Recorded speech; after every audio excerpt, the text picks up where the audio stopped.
kita tundukkan kepala bersatu di dalam doa. 弟兄姐妹，让我们低头祷告。 Kami bersyukur untuk keluarga yang pertama yang Tuhan jadikan dengan begitu sempurna. 我们为我们的家庭祷告，向你感恩。 Kami bersyukur sebagai orang tua kami boleh terus-menerus belajar dari Allah sendiri. 我们也向你感恩，我们成为父母亲，我们能够学习。 Bahkan iman kami dibentuk, hati kami pun dibentuk Tuhan melalui anak-anak kami. 甚至我们的灵性，我们的心被你塑造，通过我们的孩子。 Kami bersyukur sekalipun kami adalah orang-orang yang penuh dengan kelemahan dan tidak sempurna, tapi Tuhan mempercayakan kami untuk boleh mendidik generasi-generasi bagi kemuliaan Tuhan. 我们虽然不完美，但是你托我们，好让我们能够荣耀你的名。 Dan kami bersyukur malam hari ini Tuhan, Engkau juga akan memulihkan setiap kami. 我们也向你感恩，好让今天晚上你能够恢复我们每一位。 Jikalau ada keretakan di dalam keluarga, jikalau ada kesalahpahaman, jikalau ada hal-hal yang menyakitkan, Tuhan pulihkanlah. 如果在我们家庭有裂痕的话，我们有误会，彼此之间有误会的话，也求你宽恕我们。 Kami serahkan diri kami dan waktu di depan hanya ke dalam tangan-Mu. 我们把前面的时间交托在你的手中， Di dalam nama Tuhan Yesus kami bersyukur dan berserah. Amin. 奉靠耶稣基督，我们祷告感恩，阿门。 Teman-teman, kita akan bersama-sama merenungkan tema yang diberikan pada saya, the best gift for our children. 弟兄姐妹们，今天晚上的主题，我们来分享一下，就是给孩子最好的礼物。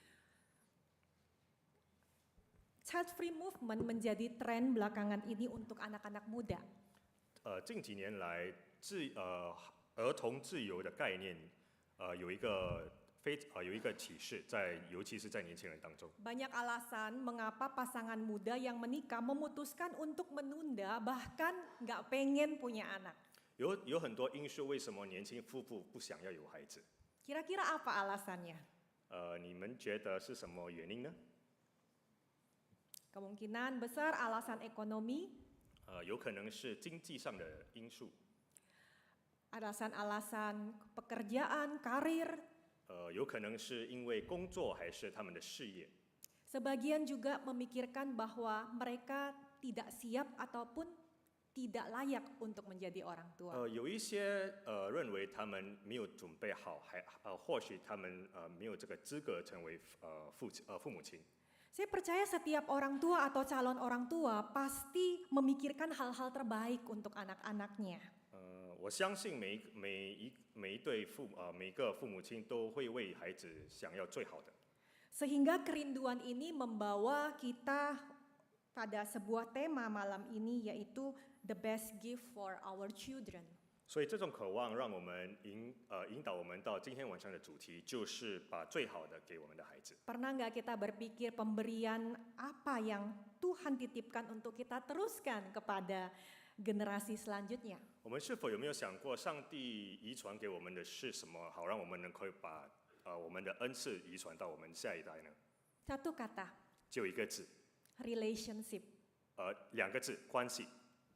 Teman-teman, yang pertama kita akan merenungkan tentang gospel-centered relationship. 第一点好让我们去思考一下，就是敬谦的这个养育的这个教育。 Saudara, sebuah survei memberi pertanyaan pada orang tua sebagai berikut. 有一项调查是这么说的： Bagaimana Anda tahu kalau Anda sudah berhasil membesarkan anak-anak Anda? 你怎么知道你已经养育孩子成功了呢？ Coba kita cek diri kita sebagai orang tua, standar apa yang kita pakai untuk mengatakan aku sudah berhasil membesarkan anak-anakku? 我们身为父母亲，好让我们检查我们自己是否我们用什么水准，好让我们已经把我们养育孩子成为一个成功的孩子呢？ Jawaban yang paling populer adalah successful parenting berarti saya membesarkan anak-anak yang happy, yang sehat, dan yang baik. 成功的养育孩子的方法就是能够带他们成为一个开心，然后成功的孩子。 Di urutan ketiga, orang tua menjadikan kesuksesan karir atau pekerjaan anak sebagai tolak ukur keberhasilan dia di dalam mendidik anak. 第三点，第三名就是他们以孩子们工作的这个成功或许失败成为他们的标准，是否他们已经教好还是养育好他们的孩子？ Saudara teman-teman, jika survei ini mewakili sebagian besar Lu- prioritas orang tua, 如果这个调查代表着大部分的父母亲身为他们的这个优先， maka dapat dikatakan orang tua yang sukses itu seperti apa? 那我们可以看到，就是成功的父母亲是像什么？ Yang anak-anaknya baik, 就是好好的孩子， yang anak-anaknya sukses secara karir, secara finansial di dalam sosial 就是 masyarakat. 在他们的工作上还是在经济上，他们的孩子是非常的成功。 Salah nggak? 是否有错呢？ Nggak salah sih. 其实是没有错的。 Tidak salah punya anak-anak yang hebat secara karir, yang secara karakter, secara moral baik. 父 It's 母 good. 父母有一些父母有成功的孩子，在他们的工作上，在他们的事业上是非常成功，是没有错的。 Tapi kalau ini dijadikan sebagai tujuan utama dan definisi orang tua yang berhasil, di mana peran Injil yang membentuk hidup kita sebagai 但是如 pengikut 果这 Kristus? 些成为他们首要的目标来讲的话，那成为这个圣经里所教导的是我们要放在何处呢？ Apa arti Injil bagi hidup Anda dan saya? 福音为中心是什么意思呢？ Injil bukan hanya untuk orang-orang yang tidak percaya. 福音不只是为那些未信的人， Kita hari ini sebagai anak-anak Tuhan, kita membutuhkan Injil setiap hari, setiap waktu. 如今我们身为耶稣基督的孩子们，我们也需要福音。 Roma 1 ayat 16 dan 17, sebab aku mempunyai keyakinan yang kokoh dalam Injil. Karena apa? Karena Injil itu adalah kekuatan Allah yang menyelamatkan setiap orang yang percaya. Pertama-tama orang Yahudi, tetapi juga orang Yunani. Sebab di dalamnya, di dalam Injil, nyata kebenaran Allah yang bertolak dari iman dan memimpin kepada iman. Seperti ada tertulis, orang benar akan hidup oleh iman. 我们可以翻开我们的圣经，我们可以读一下罗马书1章16节到17节。我不以福音为耻，这福音本身是神的大能，要救一切相信的，先是犹太人，后是希腊女人，因为神的义正在这福音上显明出来。这义是本于信，以致于信，义信。如经上所记，义人必因信得胜。 Injil bukan hanya berbicara tentang relasi saya dengan Yesus, dengan Allah. 福音不只是关于我们个人的这个关系与神， Tapi Injil itu terintegrasi juga di dalam hubungan saya sebagai orang tua dengan anak-anak 但 saya. 福音也紧紧的连接以及父母亲。 Tanpa Injil Yesus Kristus, hidup yang berpusat hanya kepada moralitas dan kebaikan akan menuju kepada self-righteous. 那如果没有福音的话，我们会偏向自以为是的态度。 Apa yang telah Tuhan Yesus lakukan bagi kita sebagai orang tua, itu juga yang harus menjadi panggilan kita untuk kita teruskan kepada anak-anak kita. 耶稣的所作所为，在我们怎么对待着我们，我们要这样如此对待我们的孩子。 Yang bisa menyelamatkan anak-anak kita, yang bisa mempertobatkan hati mereka. 能够拯救他们，能够让他们悔改。 Bahkan kekuatan Injil itu menghasilkan perubahan lewat pertobatan dari dosa dan melahirkan iman dari kuasa Yesus yang mengampuni. Injil OK， menghasilkan perubahan hidup. 福音能够带来改变的这个力量或者成绩。 Bahkan juga di dalam relasi Injil, dampak Injil itu di dalam relasi kita dengan anak-anak kita, kita punya pengharapan. 甚至在福音，我们在与孩子们的关系能够带来盼望。 Kolose 1 ayat 5 sampai 6, firman Tuhan mengatakan tentang pengharapan itu telah lebih dahulu kamu dengar dalam firman kebenaran, yaitu Injil yang sudah sampai kepada kamu. Injil itu berbuah dan berkembang di seluruh dunia, demikian juga di antara kamu sejak waktu kamu mendengarnya dan mengenal kasih karunia Allah dengan sebenarnya. 哥罗西书1章5节到6节这么说，是为那给你们存在在天上的盼望，这盼望就是你们从前在福音真理的道上所听见的。这福音传到你们那里，也传到普天之下，并且结果成长，如同在你们中间，自从你们听见福音，真知道神恩惠的日子一样。 Berbicara tentang gospel center relationship, kita dipanggil untuk menggembalakan hati anak-anak kita. 当我们说到福音为中心的关系的时候，我们可以想到我们的孩子， Menggembalakan hati mereka. 我们怎么去牧养他们的心？ Bukan hanya sekedar membesarkan anak-anak yang baik, yang hormat kepada orang tua, yang tidak melakukan hal-hal yang jahat. 我们的责任不只是能够带他们长大，但是教导他们是对与错。 Tetapi anak-anak perlu mendengarkan berita anugerah melalui relasi mereka dengan orang tua. 但是孩子们也需要听就是神的话语。 Saudara, saya kembali mengingatkan setiap kita sebagai orang tua, pada waktu kita mendidik anak-anak kita dengan berpusatkan kepada Injil, kita harus ingat satu hal yang mendasar, bahwa kita membutuhkan anugerah Kristus, anugerah Allah. 当我们教导我们的孩子要以这个福音为中心的时候，我们要必须的强调，就是神的恩典。 Kita harus bersandar kepada Tuhan di dalam proses parenting, di dalam proses pengasuhan itu. 在这个教导孩子的过程当中，我们必须记得上帝的恩典。 Selanjutnya, kita juga mengingat bahwa anak-anak saya pun mereka membutuhkan Yesus di dalam hidup mereka. 接下来，我们也是要切记，我们的孩子需要上帝在他们的生命中。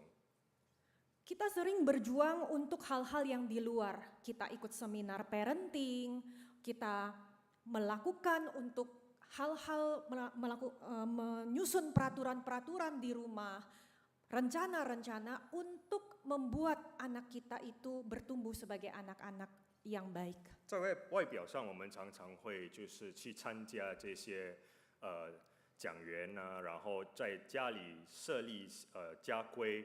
好，让我们的孩子能够长大成人。 But only Jesus can change their heart. 但是只有耶稣基督能够改变他们的心。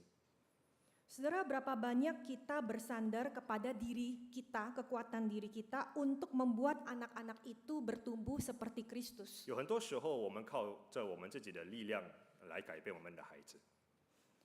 Biarlah Gospel Center Relationship ini mengingatkan kita sebagai orang tua bahwa kita tidak perlu membuktikan diri kita ataupun membandingkan diri kita dengan orang tua lain. 好，让我们能够记住，就是福音为中心的时候，我们不需要证明我们自己，我们要怎么教导孩子。 Parenting bukan untuk pembuktian bahwa kita lebih hebat dari orang tua lain. 教导孩子的方法。 不是一个比赛。 Kita bisa rendah hati, kita juga bisa meminta pengampunan saat kita gagal di dalam perjalanan kita sebagai orang tua. 我们可以谦卑，我们可以当我们犯错的时候，我们可以恳请宽恕。 Kita bisa otentik, kita tidak perlu pura-pura bahwa segala sesuatu itu sempurna.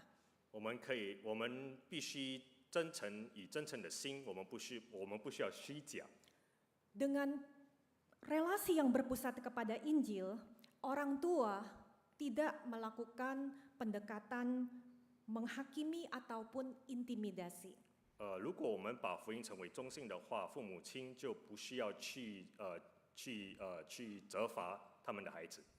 Seberapa besar kita sebagai anak-anak, kita dibesarkan oleh orang tua kita melalui ancaman, melalui hukuman, melalui shame, melalui fear, untuk mengontrol perilaku anak. 有多少时候，父母亲常常用威胁啊，然后责骂孩子啊，然后来去责怪他们呢？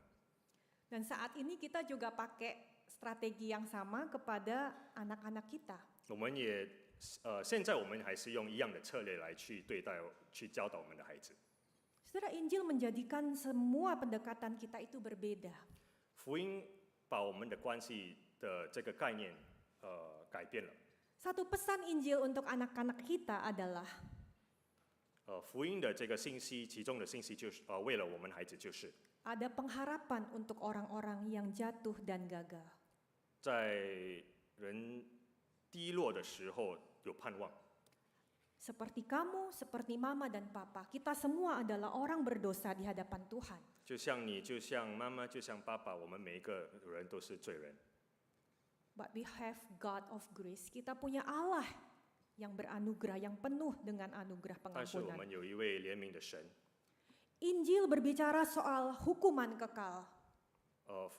圣经讲述了就是一个永恒的判断。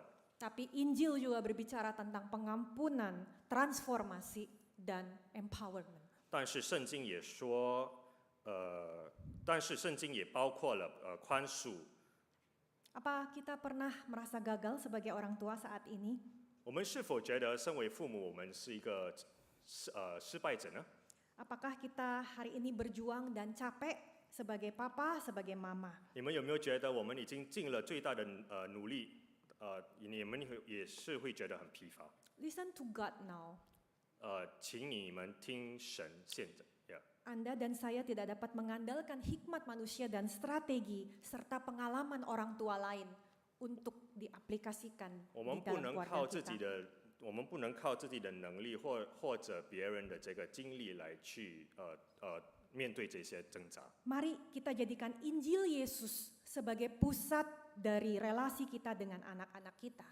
让我们能够再一次把福音成为中心，好让我们能够怎么样知道去教导我们的孩子， Hingga anak-anak ini bisa dibawa untuk melihat Injil keselamatan yang nyata lewat kasih kita yang tulus. 好让我们的孩子们能够通过福音看到拯救，通过他们的父母亲。 Yang kedua, 第二点， selain dengan gospel center relationship, kita akan berbicara tentang husband and wife, yaitu relasi kasih. 除了成为福音为终点的关系，我们就第二个就是要看丈夫与妻子的关系。 Keluarga adalah family, home adalah school of love. 家就是爱的学校。 Di dalam komunitas orang-orang percaya, pernahkah kita berpikir selain anak-anak itu adalah anugerah daripada Tuhan, kita mulai bergeser menjadikan anak-anak itu sebagai pusat dari pernikahan atau keluarga kita. 我们有没有渐渐的把我们的孩子成为家庭的终点呢？ Sehingga itu membuat sebuah kekuatan pernikahan itu atau kekuatan keluarga itu tidak kuat. 甚至导致了这个家庭的这个力量不稳定。 Ada satu artikel yang mengatakan, ketika engkau memperlakukan anak-anakmu lebih daripada engkau mengasihi pasanganmu. 当你对待你的孩子多于你的对象的时候， Saudara, banyak pasangan-pasangan saat ini dengan prioritas mereka kepada anak, mereka melupakan atau mengabaikan panggilan mereka sebagai seorang suami atau sebagai seorang istri. 当他们专注过于放多一点时间在他们的孩子身上，他们就忽略了他们的这个伴侣。 Saudara, ini tidak bisa kita lakukan karena di dalam kekuatan orang tua dan anak, relasi itu didasarkan dari strain, dari kekuatan pernikahan. 我们不能这么做，因为家庭的基础的概念就是从这个夫妻父母亲的关系。 Kita harus menjalankan fungsi kita sebagai suami dan istri terlebih dahulu sebelum akhirnya kita menjadi papa dan mama. 我们最重要，我们要扮演着我们自己的责任，就是这个丈夫的责任以及妻子的责任，然后才可以做父母亲的责任。 Tidak ada papa yang baik tanpa menjadi suami yang baik. 没有做好的丈夫，就不可能做一个好的父亲； Tidak ada mama yang baik tanpa menjadi istri yang baik. 没有做一个贤惠的妻子，不可能做一个好的母亲。 Kenapa? 为什么呢？ Karena anak belajar komunikasi, belajar human love relationship, kemampuan untuk mengatasi masalah itu lewat potret relasi papa dan mama di rumah. 因为很多时候，小孩子们他们在家庭描绘了家长们他们如何去面对，怎么去解决问题。 Relasi papa mama itu berpotensi besar menjadi standar bagaimana mereka melihat dirinya sebagai seorang pria dan sebagai seorang wanita di masyarakat. Ketika anak melihat papa mama, dia melihat bagaimana menjadi seorang laki-laki, bagaimana menjadi seorang wanita. 当孩子们看到他们的父母亲的时候，他们可以看到他的爸爸成为怎么样的一个榜样，成为一个好男人。然后他看他的妈妈的时候，怎么样成为一个好的这个女人。 Seorang anak laki-laki melihat bagaimana seorang pria itu bersikap kepada lawan jenisnya. 以及怎么样对异性的态度，以及他们的宽待。 Bahkan anak memilih seorang pasangan itu melalui potret papa dan mama. 甚至孩子们要找对象的时候，是通过父母亲的这个观点来看。 Saudara, ada hal yang luar biasa yang dituliskan oleh Paulus. Anak belajar tentang doktrin gereja itu bukan di gereja, tapi di rumah. 保罗有这么说，就是孩子们学这个教会的观念，不是从教会，但是从家里。 Anak belajar doktrin Allah di rumah. 就是孩子们学习到神是从家里开始。 Doktrin dosa, doktrin pengampunan itu juga di rumah. 罪恶的概念以及家庭的概念也是从家里开始。 Anak belajar bagaimana gereja bersikap kepada Tuhan melalui hidup mama yang taat kepada Tuhan.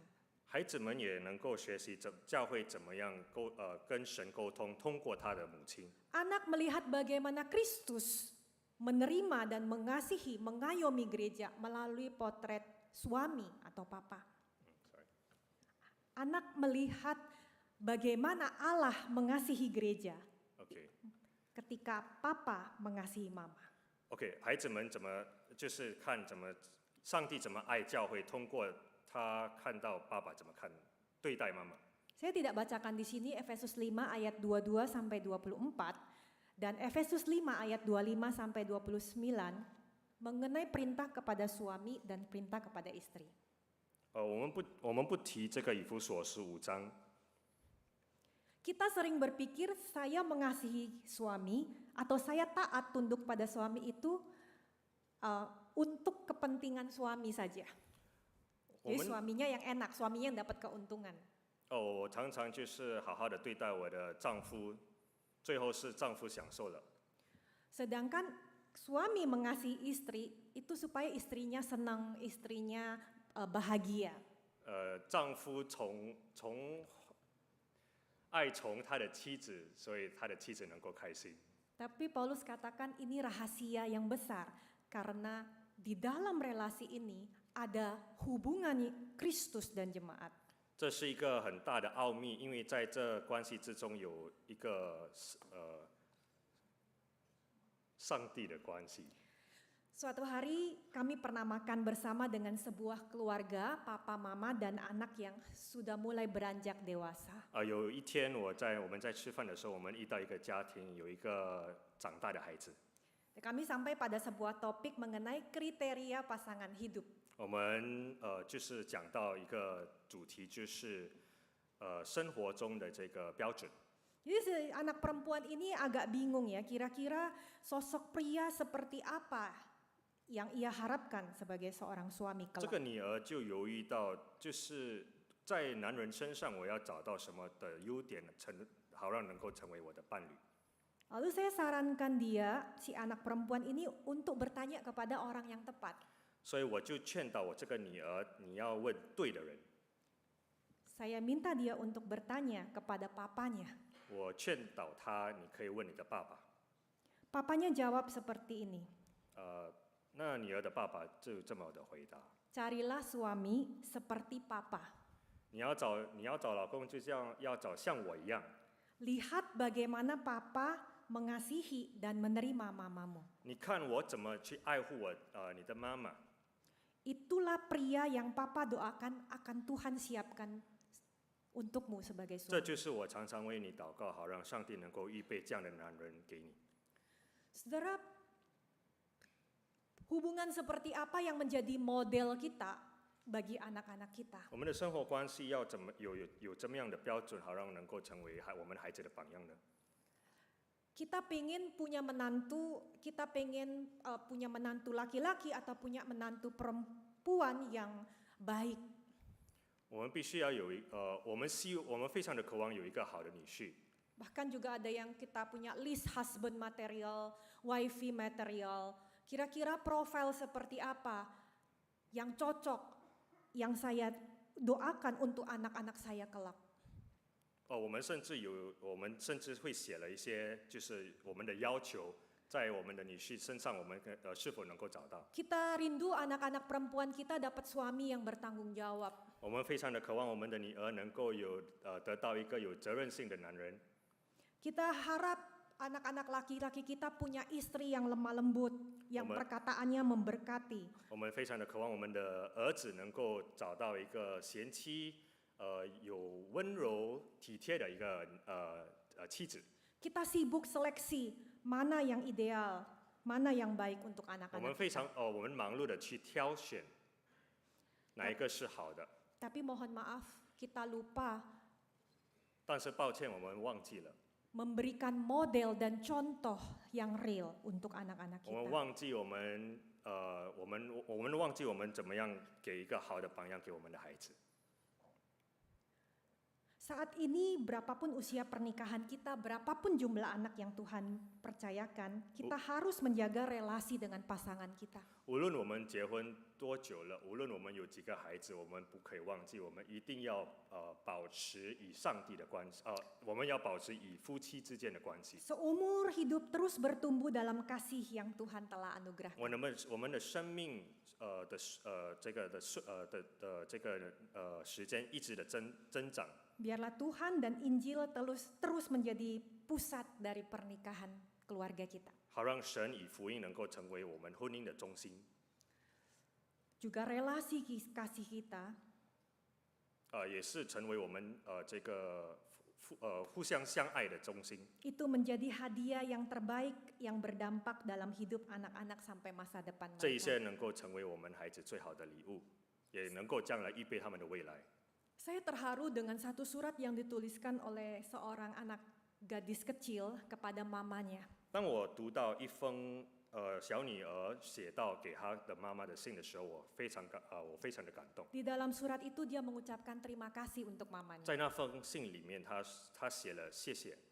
Kira-kira anak ini mengucapkan terima kasih karena mamanya melakukan apa? 你猜猜这女儿写的信里面的内涵，给她的妈妈是什么呢？ Mungkin karena mamanya memasak untuk dia, menjaga dia, menemani dia tidur. 因为她的妈妈煮给她吃，就是照顾她，陪她入眠。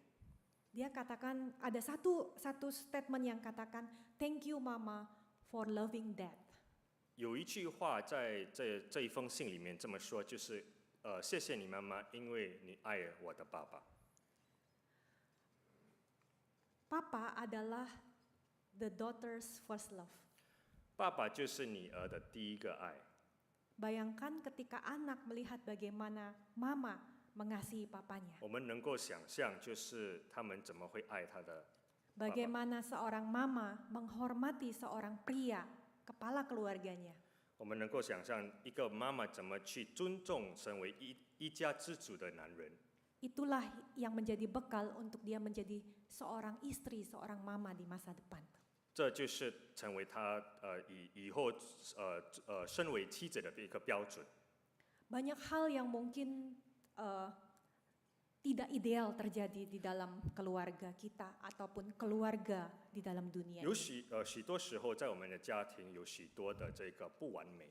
有 Ada 很多瑕疵。 kisah-kisah sedih yang saya dengar langsung dari anak-anak, dari keluarga, dari konflik keluarga yang terjadi. 有许多难过的故事，师母常常从这些孩子诉说。 Saya ingat ada seorang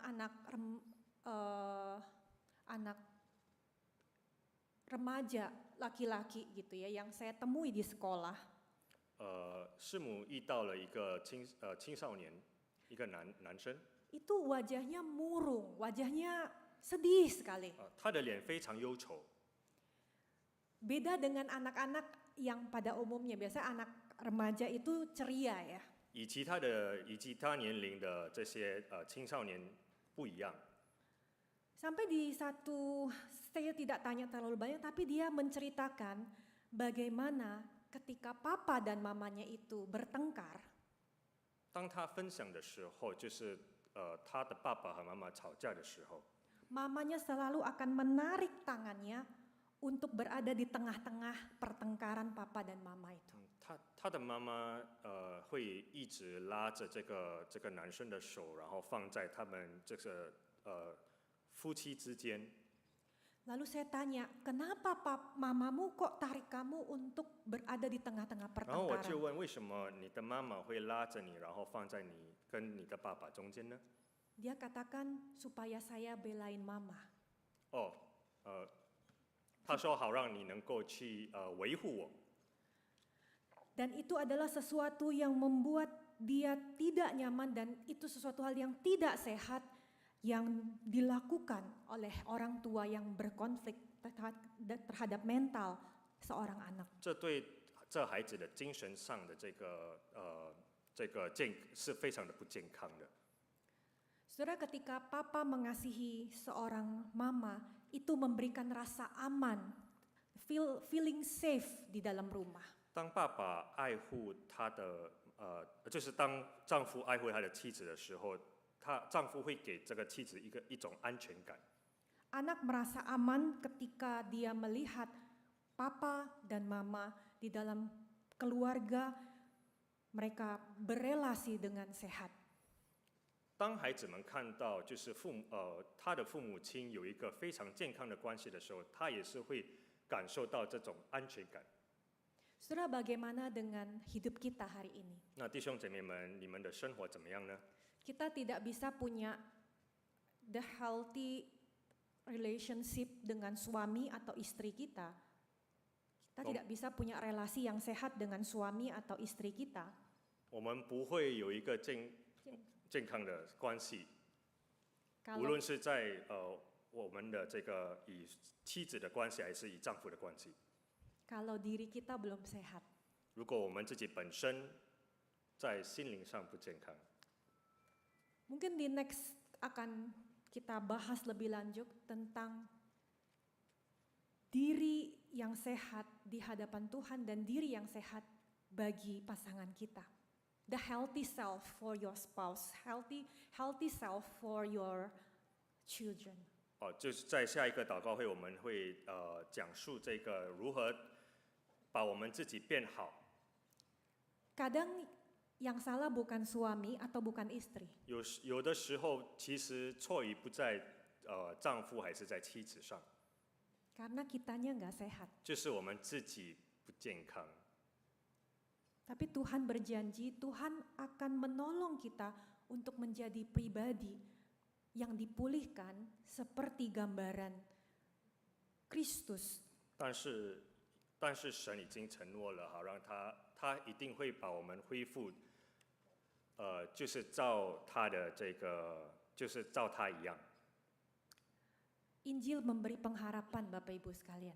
福音带来了盼望，弟兄姐妹们。 Serumit apapun hidup kita hari ini, 无论我们的生活有多么的复杂， serumit apapun keluarga yang pernah kita jumpai di dalam dunia ini, 无论我们是否我们的自己的家庭，还是我们就是遇见到的家庭是多么的复杂， percayalah Injil dan anugerah Tuhan itu powerful. 我们要相信，就是福音以及上帝的恩典会带来力量。 Mari kita serahkan diri kita, keluarga, pernikahan ke dalam tangan Tuhan. 让我们交托我们自己、我们的家庭、我们的婚姻到他那里， Let God be the center. 让主能够成为你生命当中成为一个关注， Of our life, of our family. 成为我们生活中的重点， Mari kita 我 berdoa. 们的家庭，让我们一起祷告。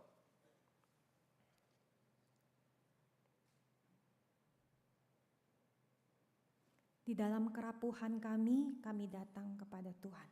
主啊，在我们分裂当中，我们来到你的面前。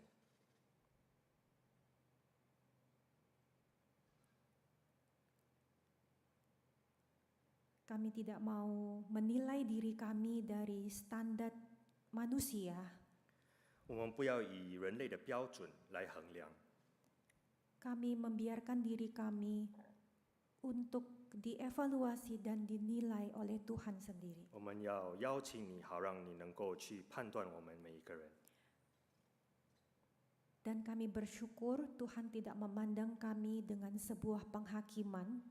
主啊，我们也非常的感恩，你没有鄙视我们， Tuhan memandang kami dengan belas kasihan. 你看待我们通过恩赐的眼睛， Tuhan menyediakan anugerah untuk kami. 你预备了你的恩典，为了我们每一个人。 Tidak ada kata terlambat Tuhan, sekalipun hari ini anak-anak kami sudah beranjak dewasa. 在你这字典里没有这个字迟到，我们的孩子们都已经长大了。 Kami tidak bisa kembali ke masa-masa lalu untuk memperbaiki kesalahan dan kegagalan kami. 主啊，我们不能回到过去来去悔改，来去弥补我们的过错。 Tapi Tuhan ada. 主啊，但是我们知道你是存在的。 Anugerah Tuhan ada. 主，我们知道你的恩典是存在的。 Kami mau berserah kepada Tuhan untuk hal-hal yang kami tidak bisa kontrol dan kendalikan. 主啊，我们要把我们不能控制的事情交托在你的手中。 Kami juga mau menyerahkan masa depan anak-anak kami untuk hal yang kami tidak bisa jangkau. 主啊，我们也要把我们孩子的未来，我们不能控制的，我们不能预料的，也是交托在你的手中。 Injil Tuhan hadir dalam hidup mereka. 主啊，好让你的福音能够来领到他们的身上， Kebenaran Tuhan menjaga langkah hidup mereka. 好让你的真理能够护卫他们，好让他们在他们的每一个脚步，你能够与他们同在。 Dan Tuhan jaga dan pelihara terus kasih antara suami dan istri. 也求你保护以及丈夫与妻子之间的关系， Sebuah relasi yang begitu luar biasa. 有这么奇妙的一个关系， Relasi yang menggambarkan kasih Kristus dan gerejanya. 一个描绘你的爱以及教会的关系。 Itulah yang kami hadirkan di dalam keluarga, anak bagi anak dan cucu kami. 这是我们要献予我们的孩子以及我们的孙儿女们。 Pimpin dan bimbing kami 求 Tuhan. 你带领着我们， Dalam nama Tuhan Yesus kami berdoa. 奉靠耶稣基督我们祷告，阿门。